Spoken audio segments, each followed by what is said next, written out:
do switch off your mobile phones before I begin. Good evening, ladies and gentlemen. I welcome you to this press briefing by Foreign Secretary Shri Vikram Misri on the ongoing developments around Operation Sindoor. We are also joined by Colonel Sophia Qureshi and Wing Commander Vyomika Singh. With that, I hand over the floor to Foreign Secretary. Sir, over to you. Thank you Randeep. नमस्कार, good afternoon, आप सबका स्वागत है। और मैं सबसे पहले अनुरोध करूंगा कर्नल सोफिया कुरैशी से कि वो आपको आज तड़के सवेरे से हुई घटनाओं से अवगत कराएं। Colonel Qureshi. Thank you sir. नमस्कार। 8 से 9 मई 2025 की मध्य रात्रि को पाकिस्तानी सेना ने सैन्य बुनियादी ढांचे को निशाना बनाने के इरादे से पूरी पश्चिमी सेना पर भारतीय वायु क्षेत्र का कई बार उल्लंघन किया। यही नहीं बल्कि पाकिस्तानी सेना ने नियंत्रण रेखा पर भारी कैलिबर वाले हथियारों से गोलीबारी भी की। अंतर्राष्ट्रीय सीमा और नियंत्रण रेखा पर लेह से लेकर सरक्रीक तक 36 स्थानों पर 300 से 400 लगभग ड्रोनों का इस्तेमाल घुसपैठ का प्रयास करने के लिए किया गया। भारतीय सशस्त्र बलों ने काइनेटिक्स व नॉन काइनेटिक साधनों का उपयोग करके इनमें से कई ड्रोन्स को मार गिराया। इतने बड़े पैमाने पर हवाई घुसपैठों का संभावित उद्देश्य वायु रक्षा प्रणालियों का परीक्षण करना और खुफिया जानकारी इकट्ठा करना था। ड्रोन के मलबे की फोरेंसिक जांच की जा रही है। प्रारंभिक रिपोर्ट्स से पता चलता है कि वे तुर्की के असीस गार्ड सोंगर ड्रोन्स हैं। इसके उपरांत रात में पाकिस्तान के एक सशस्त्र यूएवी ने भटिंडा सैन्य स्टेशन को निशाना बनाने की कोशिश भी की, जिसे पकड़ा गया और उसे निष्क्रिय कर दिया गया। पाकिस्तानी हमले के जवाब में पाकिस्तान में 4 हवाई रक्षा स्थलों पर सशस्त्र ड्रोन्स लॉन्च किए गए। इनमें से एक ड्रोन एडी रडार को नष्ट करने में सक्षम रहा। पाकिस्तान ने जम्मू कश्मीर के तंगधार, उरी, पुंछ, मेंढर, राजौरी, अखनूर और उधमपुर में भारी कैलिबर आर्टिलरी गन और सशस्त्र ड्रोन्स का उपयोग करके नियंत्रण रेखा के पार गोलीबारी भी की, जिसके परिणाम स्वरूप भारतीय सेना के कुछ जवान हताहत हुए और घायल हुए। भारतीय जवाबी कार्रवाई में पाकिस्तानी सेना को भी बड़ा नुकसान पहुंचाया गया। इसके अलावा पाकिस्तान का गैर जिम्मेदाराना व्यवहार फिर से सामने आया। 7 मई 2025 को रात 8:30 बजे एक असफल अकारण ड्रोन और मिसाइल हमला करने के बावजूद पाकिस्तान ने अपना नागरिक हवाई क्षेत्र बंद नहीं किया। पाकिस्तान अपने नागरिक विमानों को ढाल के रूप में इस्तेमाल कर रहा है, जबकि उसे अच्छी तरह से पता है कि भारत पर उसके हमले से हवाई रक्षा की तीव्र प्रतिक्रिया होगी। यह भारत और पाकिस्तान के बीच अंतर्राष्ट्रीय सीमा के पास उड़ान भरने वाले अंतर्राष्ट्रीय उड़ानों सहित नागरिक विमानों के लिए सुरक्षित नहीं है। यहाँ स्क्रीन शॉट में पंजाब सेक्टर में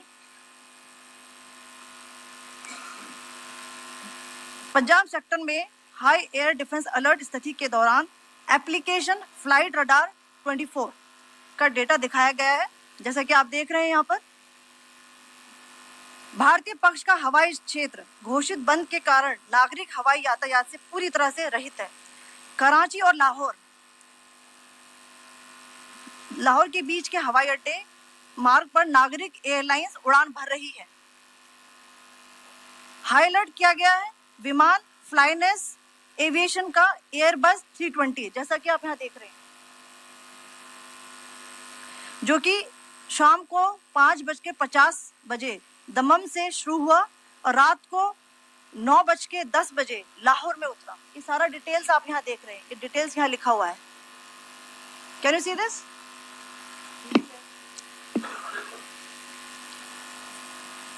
भारतीय वायुसेना ने अपनी प्रतिक्रिया में काफी संयम दिखाया और इस प्रकार अंतर्राष्ट्रीय नागरिक विमान सेवा की सुरक्षा सुनिश्चित की। धन्यवाद। जय Hind. Commander Singh. So, good afternoon to you all. On the intervening night of 8th-9th May 2025, Pakistan military carry out multiple violations of Indian airspace along the entire western border with an intent to target military infrastructure. Pakistan military also resorted to firing of heavy caliber weapons along the line of control. Along the international border and line of control, drone intrusions were attempted from Leh to Sar Creek at 36 locations with approximately 300 to 400 drones. Indian Armed Forces brought down a number of these drones using kinetic and non-kinetic means. The possible purpose of these large-scale aerial intrusions were to test the AD systems and gather intelligence.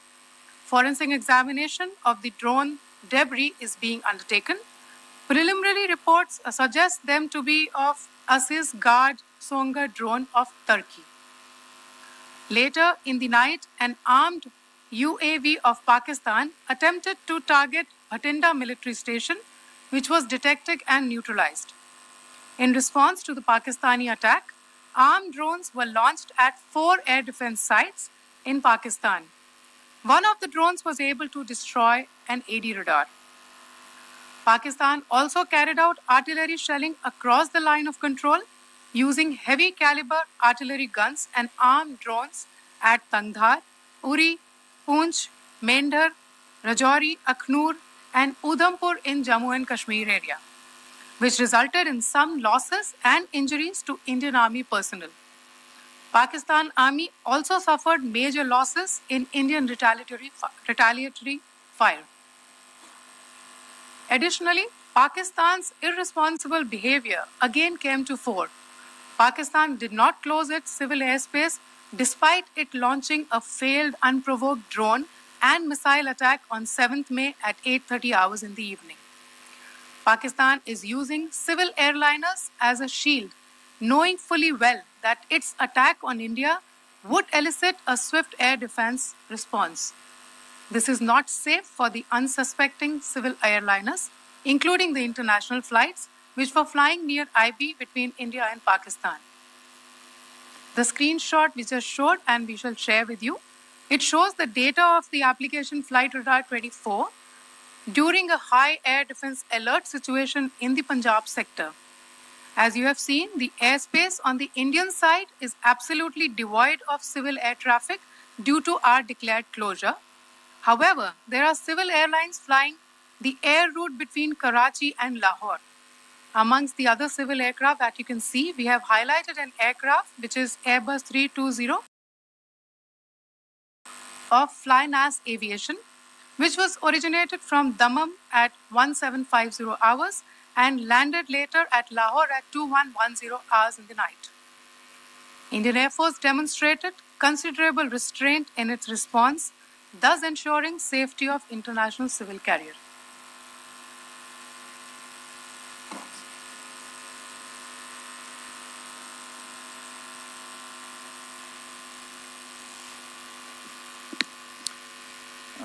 Thank you, Colonel Qureshi, Wing Commander Singh. I have just a few points to share in addition. कल रात की पाकिस्तानी सेना की कायरतापूर्ण गतिविधियों से आपको colonel Qureshi और विंग कमांडर सिंह ने पहले ही अवगत करा दिया गया है. These provocative and escalatory actions that were taken by Pakistan last night were targeted at Indian cities and civilian infrastructure, in addition to some military targets. The Indian Armed Forces responded proportionately, adequately and responsibly. ये जो हमले हुए कल रात को भारतीय सैन्य इकाइयों ने पर्याप्त रूप से और एक जिम्मेदाराना रुख अपनाते हुए इन हरकतों का उत्तर दिया. What I want to underline is that the official and blatantly farcical denial of these attacks that Pakistan carried out by the Pakistani state machinery is yet another example of their duplicity and the new depths that they are plumbing in their quest for disinformation. The other point in the same vein is Pakistani claims that they did not target or attack any religious places. You would recall that yesterday I shared with you an incident related to the attack on a Gurdwara in Poonch. Instead of owning up to these attacks, Pakistan made the preposterous and outrageous claim that it was the Indian Armed Forces and the Indian Air Force that was targeting cities like Amritsar and trying to put the blame on Pakistan. This is nothing but a desperate attempt by Pakistan to disown its acts of aggression, but it is also true to type in its effort to deceive and mislead the world. It will not succeed. The Gurdwara in Poonch in particular was attacked by Pakistan, and some local members of the Sikh community, including a Ragi of the Gurdwara, lost their lives in this incident, as I shared yesterday. TV पर आप इस हमले के चित्र देख सकते हैं. In addition, that we would attack our own cities is the kind of deranged fantasy that only the Pakistani state can come up with. Perhaps they do it because they are well versed in such action as their history would show. The last point I wanted to make this evening is again this disinformation that is coming from Pakistan about India targeting the Nankana Sahib Gurdwara through a drone attack. This is again yet another blatant lie and part of Pakistan's disinformation campaign. As we saw in the Pahalgam attack, Pakistan is again trying desperately to impart a communal hue to the situation with an intention to create discord. Again, we are not surprised. India's steadfast unity in itself is a challenge to Pakistan. Let me stop there. I have time only for a few questions and be happy to try and answer them. First, I call Siddharth. Siddharth, please. Hi, sir. I'm Siddharth from Beyond. So this is Siddharth, behind, please. The other Siddharth. yes. Hi, sir. I'm Siddharth from CNN News 18. Sir, I only want to know from you the status of Kartarpur corridor. Is it open or not? If you can. I think you're all aware of the situation along the entire India-Pakistan border and the areas around the line of control. In view of the existing security scenario, the services of the Kartarpur Sahib corridor have been suspended till further directions. We'll update you as and when there is a change in the situation. So you have a question here, Rishabh? So, good evening, Rishabh from Times Now. So, you spoke about religious places being hit in Jammu. There's another religious place which is a Carmelite nun church that has been hit. What do you have to say about it? If you can explain that to us. Yeah, actually, we do have some information about this extremely regrettable and condemnable incident. During heavy shelling across the line of control in the early morning of 7th May, a shell fired from Pakistan landed just behind the Christ School run by the Carmelites of Mary Immaculate congregation in Poonch. Tragically, the shell fired from Pakistan hit the home of 2 students of the Christ School. Both students unfortunately lost their lives and their parents were severely injured. Another Pakistani shell struck a Christian convent of nuns belonging to the congregation of the Mother of Carmel, damaging water tanks and destroying solar panel infrastructure. Several priests, nuns, school staff, and local residents took refuge in an underground hall beneath the Christ School during the shelling by Pakistan. The school happened to be closed at the time, fortunately. Otherwise, more losses would have occurred. Again, we have seen the Pakistani side targeting and shelling places of worship with a particular design. This includes gurdwaras.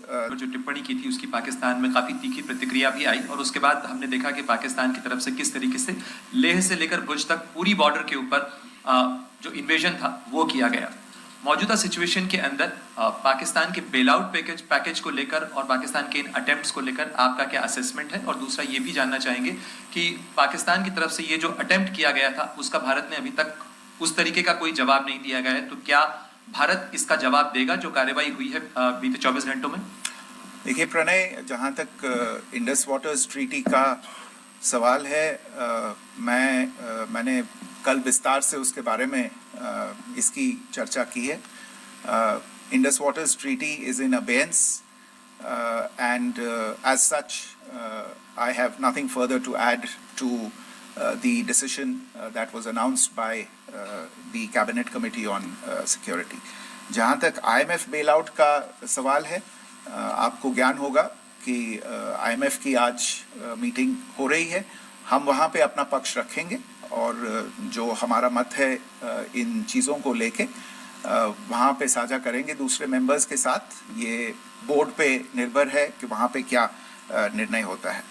और जहाँ तक जो कार्रवाई हुई है उसका जवाब देने का जो आपने जो प्रश्न उठाया है, जो आज ब्रीफिंग हुई है, जो आपको सूचना मिली है, मैंने भी कहा है कि जो आज सवेरे तड़के सवेरे जो गतिविधियां हुई, भारत ने उनका एक जिम्मेदाराना पूर्ण तरीके से और एक पर्याप्त तरीके से उसका जवाब दे दिया है। Siddhant. Hi sir, Siddhant from WION. Sir, the External Affairs Minister has spoken to many of his counterparts around the world. Yesterday he spoke to the US Secretary of State Marco Rubio. So what were the key areas of conversations during that call? Yes, the minister had a conversation with the US Secretary of State. As you can imagine, the focus of discussions was the terrorist attack in Pahalgam and the response that India mounted after that on the 7th of May. The Secretary of State shared his thoughts on these developments with the minister. The minister deeply appreciated the US's commitment to work with India in the fight against terrorism, and he also underlined the targeted measures that India had taken in connection with Op Sindoor. The minister also underlined that India would firmly counter any attempts at escalation from there. But in follow-up to that, as you are aware, there have been a number of other conversations. The minister had a conversation with the UK Foreign Secretary, David Lammy, today. There too, the discussion centered around countering terrorism, for which there must be zero tolerance. And I understand just a short while ago, the External Affairs Minister has also spoken to the Foreign Minister of Norway, Espen Barth Eide, which was also focused on recent developments stemming from the terrorist act in Pahalgam. One last question, Sudhi. Sir, Foreign Secretary, thank you for doing this. Sudhi Ranjan from Bloomberg. Foreign Secretary, India had struck Bahawalpur the other day, which is also connected with the murder of one of us, journalist Daniel Pearl. If you could give us an understanding of what exactly are the reports that you're getting. You're right.